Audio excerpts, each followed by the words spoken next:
Good morning, Malai Murasu. 15 minutes news in English, headlines for the day. Crucial Vice President polls today. It's CP Radhakrishnan versus Sudarshan Reddy. MK Stalin to chair DMK district secretaries meet today in Chennai. Sengotayan reportedly meets Amit Shah in Delhi amidst call for unity within AAA-DMK.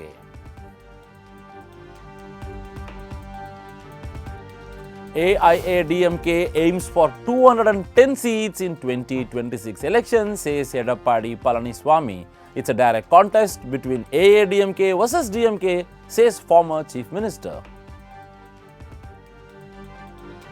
8 teams, 19 matches. Asia Cup cricket begins today in UAE. India plays Pakistan 14 September.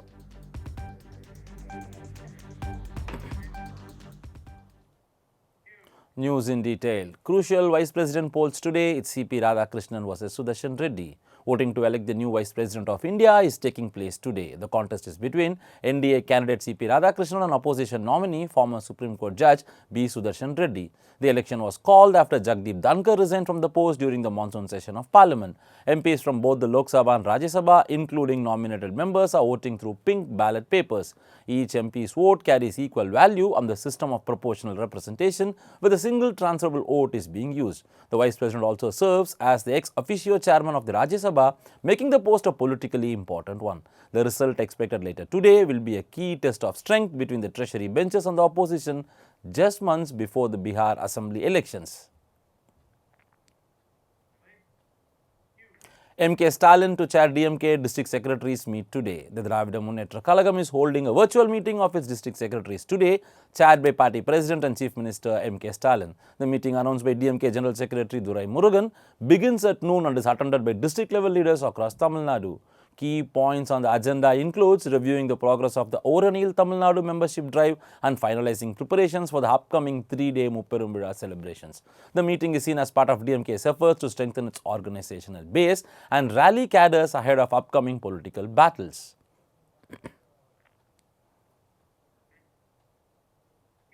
Sengotayan reportedly meets Amit Shah in New Delhi. AIADMK senior leader K.A. Sengotayan, who said he was travelling to Haridwar for a spiritual visit, has reportedly met Union Home Minister Amit Shah while in Delhi. At Coimbatore airport yesterday, Sengotayan told reporters he was headed to Haridwar for peace of mind and denied any such meetings with BJP leaders. He emphasized he was not making any major announcements and reiterated his goal of party unity.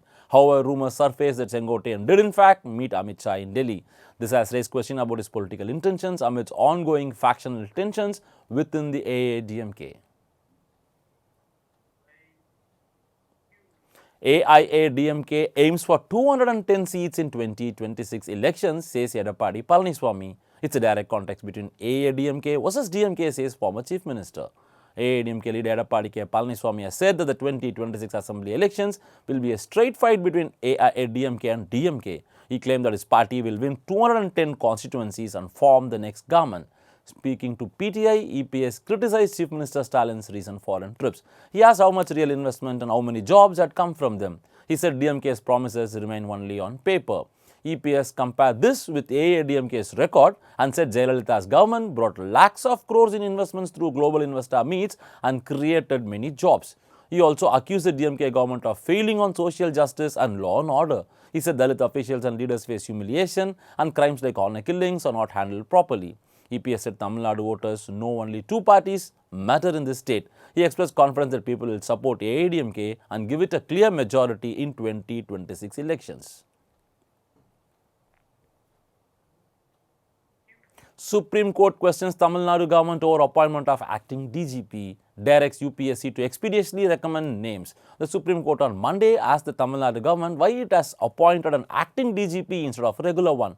The court directed the UPSC to quickly recommend names for the permanent post. A bench led by Chief Justice B.R. Gavai with Justices K. Vinod Chandran and Atul S. Chandurkar was hearing a contempt petition. The case challenges the appointment of G. Venkatraman as acting DGP on August 31. The bench asked, why do you have an acting DGP? Senior advocate Mukul Rohtagi for the state replied that the case is pending before the CAT. An officer has asked for his name to be included in the selection panel, he said. The court then requested UPSC to consider the issue without delay. It said once UPSC sends its recommendation, the state must take steps to appoint a regular DGP. The petition was filed by lawyer Henry Tipange. He argued that the appointment of an in-charge DGP violates the 2018 Supreme Court order in the Prakash Singh case. 20 killed in huge Nepal Gen Z protest over social media ban, Home Minister quits. Nepal is witnessing massive protests led by Gen Z against corruption in the KP Sharma Oli government and its decision to ban 26 social media platforms. What began as an online movement spilled onto the streets on Monday, leading to violent clashes near Parliament. Police opened fire on the protesters, killing at least 20 people and injuring more than 250 across the country. The unrest quickly spread beyond Kathmandu to other major cities. Nepal's Home Minister Ramesh Lekak resigned, saying he was taking moral responsibility for the violence, but the protests continued to grow. Thousands of young people, still many in school or college uniforms, filled the streets of Kathmandu. Protesters called it a Gen Z revolution.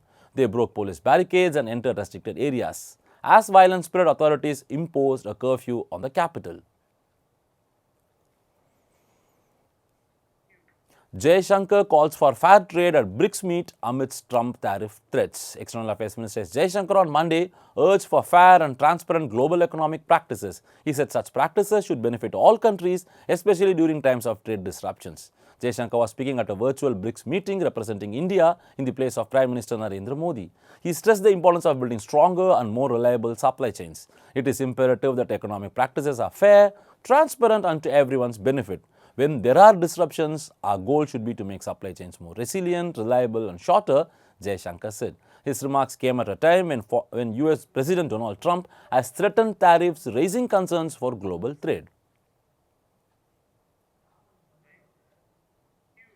8 teams, 19 matches. Asia Cup cricket begins today in UAE. India plays Pakistan 14 September. The 17th edition of the Asia Cup cricket gets underway today with Afghanistan taking on Hong Kong in the opening match in Abu Dhabi. The tournament will run until September 28 and will feature 8 teams battling for the continental crown. Played alternately in ODI and T20 formats since 2016, this year's edition will be contested in the T20 format, providing crucial preparation for next year's ICC Men's T20 World Cup in India and Sri Lanka. The spotlight fixture of the group stage will be the India-Pakistan clash on September 14 in Dubai. Depending on the results, the arch rivals could face off as many as 3 times, including the possible encounters in the Super Fours and the finals. Of the 19 matches scheduled, 11, including the final, will be played in Dubai, with Abu Dhabi hosting the remaining 8 games. Defending champions India are the most successful team in Asia Cup history with 8 titles. Sri Lanka follows with 6 wins, while Pakistan have lifted the trophy twice.